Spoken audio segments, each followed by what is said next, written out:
The purpose of this recording is to showcase the simplicity and ease of use of ScanForce Work Order Automation Basic. What you're looking at currently on your screen here is the home or login screen for ScanForce solutions. There's a user login, which allows us to control permissions within the application.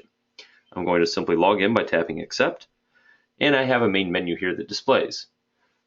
ScanForce offers solutions that range from inventory counts to transfers to receiving, shipping, advanced pick, pack, and ship, and advanced receiving options as well. But today we're going to work on the work order or manufacturing piece. When I launch our manufacturing icon, you'll see we also have some production entry automation features. Below that, there's the work order material issue and work order completions. These relate back to the transactions in the work order module in Sage 100. First, I'm going to show you the material issue. To launch the transaction, I tap on the icon there. It's going to prompt me for a work order number. I can scan this off of a work order traveler. I can key it in, or I can do a lookup. The lookup will connect up real time to your Sage system and pull data directly from Sage. I'm simply going to key in the work order number and hit accept. Again, it connects real time to my Sage system, pulls the data for that work order over to my device. Now, ScanForce solutions can be run on PCs, tablets, iPads, iPhones, iPods, pretty much any iOS device as well as Android as well. I'm showing this on a mobile device that is a TC70 from Zebra, which is rugged and designed for warehouse use. Now, once I launch that work order to do my material issues, if there are multiple steps, you'll be able to choose that from this drop down. We'll start with our default step here by hitting accept. You get the chance to indicate the warehouse that you're issuing items out of. All warehouse codes do show up here when you do a drop down. And these are all the valid warehouses based on what's set up in your Sage system. The next prompt is for the items. The solution is going to look for the components that are tied to the bill that is previously set up in your Sage system. I can tap an item lookup at this point and see all of the items that are listed as part of this particular work order, the material issues, and related to this step in the work order. The work order was created for 10 office chairs, and therefore some of the components are the chair backs, cushions, and wheels. Now, from this lookup, which by the way is accessible whether you're connected to wireless networks or not. So I can select by simply tapping on this, hitting accept. It pulls the data onto my device or my screen here and displays for me the quantity that I need to grab based again on that bill that's set up in Sage. I enter my quantity, continue on. I can utilize the lookup once again, and as you can see here, only the items that are left to be issued remain on this screen. Items that have been issued drop off.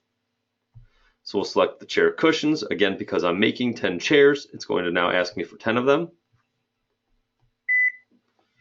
And I'll showcase how you can actually scan the barcodes as well. Once again, looking to the bill, 10 chairs, 4 wheels per chair. I need to indicate 40. Now, as I continue on, I can back out of this. I can change my warehouse code if necessary. I also can now change to a different step in the work order and complete the material issues. You'll see there's only one item left on this particular step. I can enter my quantity. When I am done, I can send my data back to my Sage system simply by tapping on the arrow here in the upper right corner. That gets me over to an overview screen here where I'm seeing a summary for this particular transaction. I see the records that are collected, and then we also recognize unresolved lines. Any item or line on that work order that is not issued out is going to show up as an unresolved line, giving the user a chance to correct any potential mistakes, be it they forget an item or they just simply did not grab the appropriate quantity. When I send my information back to my Sage system, it'll connect up to the network and import back automatically back to work order transaction entry. At that point, you can go review data and then post or update that transaction back in your Sage system. I'm going to back out of the material issue now and highlight the work order completion. Again, a very straightforward transaction on the ScanForce solution here. Launch the program, indicate your work order number, connects up to your Sage system, accessing the data real time. You indicate the warehouse that's going to be completed to. We have a dining table here now as the option. We're going to say that we've indicated that we've completed 10. We can continue to record which work order, which item, which quantity we're going ahead and do completions for. And once again, when done, simply send your data back to your Sage system and the transaction is completed into your Sage system. I'm going to access the automatic import. That is the tool within ScanForce that allows for the import to occur. This is typically running in the background at all times, but we're going to go ahead and pull that up, launch that, move that out of the way here, and the transactions that we just did are now going to be grabbed by the automatic import and imported back into our Sage system. When I now go into my work order module here and into transaction entry,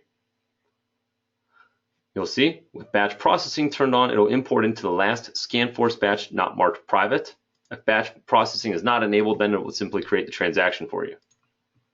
We'll select our batch.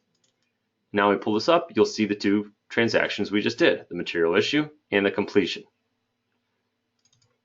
We'll go into the material issue simply just to showcase that the data we collected is now in here in your Sage system. So that concludes the simplicity of the work order automation by ScanForce, simply capturing data, instant data validation, accessing data live from your Sage system, and seamlessly getting that data into your Sage system. Thank you.